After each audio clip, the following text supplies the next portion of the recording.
zur Mannschaft in diesem Spiel. Tor!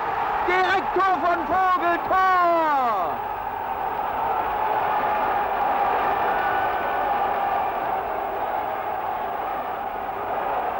Wolfram Löwe, der Leipziger am Ball, am Strafraum-Eck, rechts drüben, Flanke, zu Vogel, schießt doch Eberhardt und Tor, Tor, Tor!